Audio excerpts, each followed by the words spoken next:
Hey there, Shelley Sanders here, psychic medium and business intuitive, and welcome to Spiritual Sunday.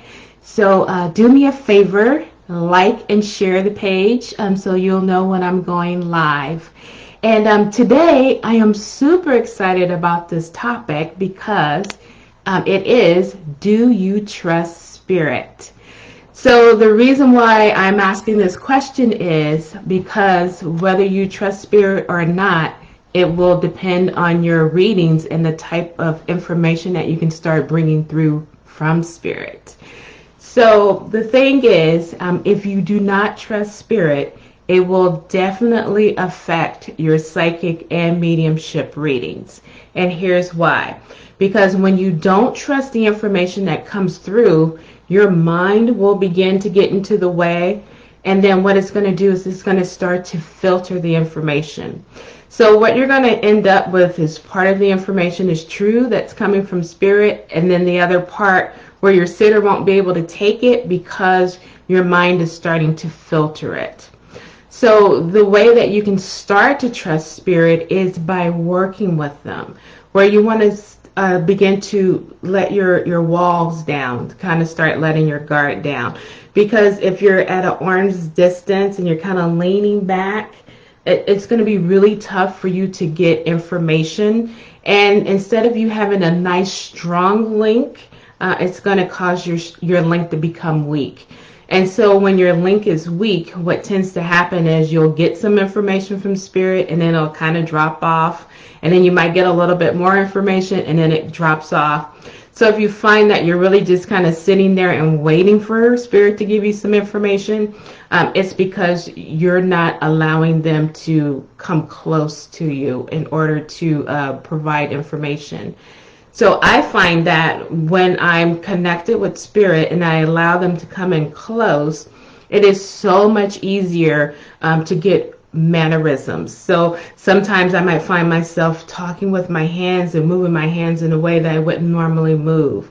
Or maybe my hand is on my hip and I wouldn't normally put my hand on my hip, but maybe the mom that's coming through would do that.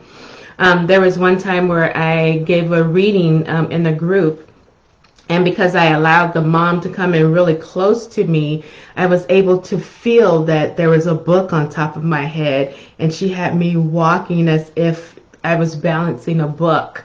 Hey, Rhonda, so good to see you.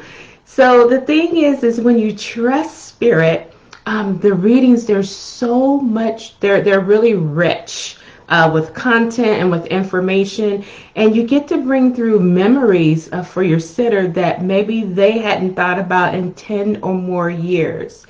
So I was doing a reading for a group, and a dad had came in for his daughter, and what he shared was he was going to bring a man in for her, and he even gave the name, and he said, I'm going to bring this man to you, and his name is George.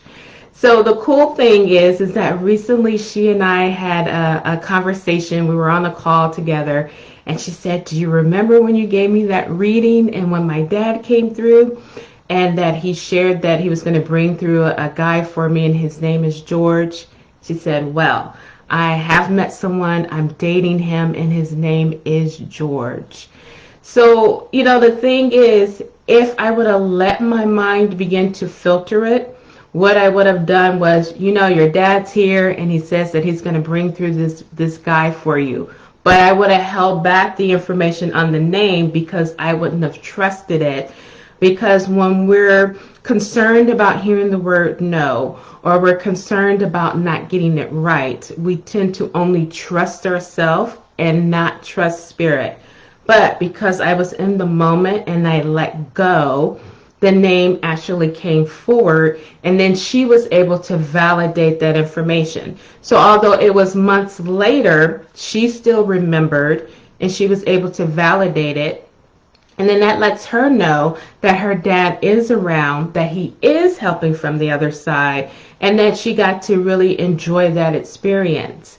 So the thing is you have to start asking yourself the question, where are you stepping in front of the reading? Where are you stopping it? Is it because you're afraid to hear the word no? Are you more concerned about how you feel than the sitter?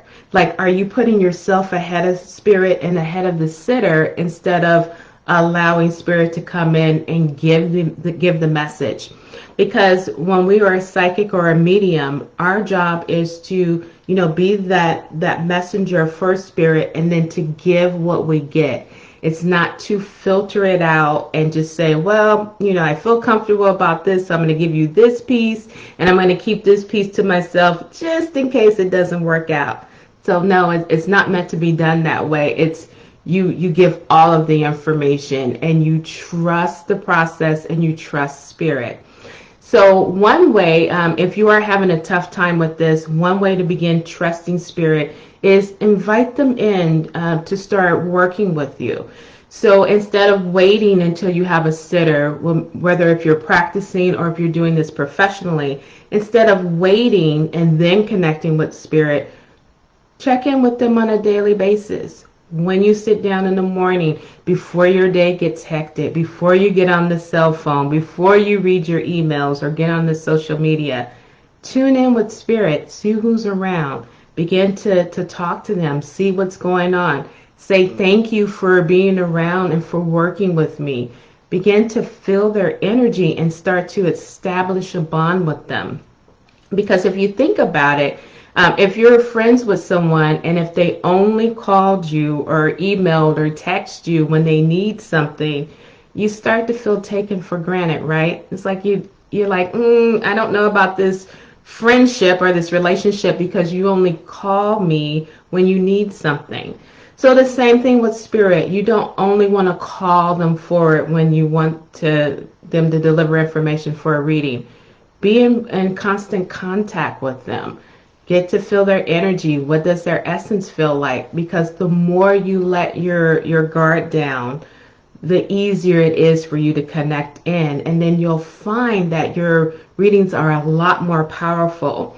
So if you find that when you're doing readings and you have a tough time and you stop and you're like, well, I don't know what to ask, it's because you want to start inviting them in and feeling their essence. Because when you're able to have a conversation back and forth, you don't get stuck and you don't have to think about it. You're just natural in your flow and in your conversation. So I hope that this information really helped out. So let me share with you what I have coming up. So if you enjoy receiving messages from the other side, Clayton Silva and we're doing an online event together. It's called Spirit Messages, and we're doing this Saturday evening, October 24th. Early bird tickets are available, and the link to join us is csmessages.eventbrite.com. So we are super excited about this event. We cannot wait to connect with your loved ones on the other side. And you never know, you just might have a loved one that's going to step forward and deliver you a message. And again, early bird tickets are available, and the link to join is csmessages.eventbrite.com. So I hope that you've enjoyed this tip today. I had a great time sharing it with you.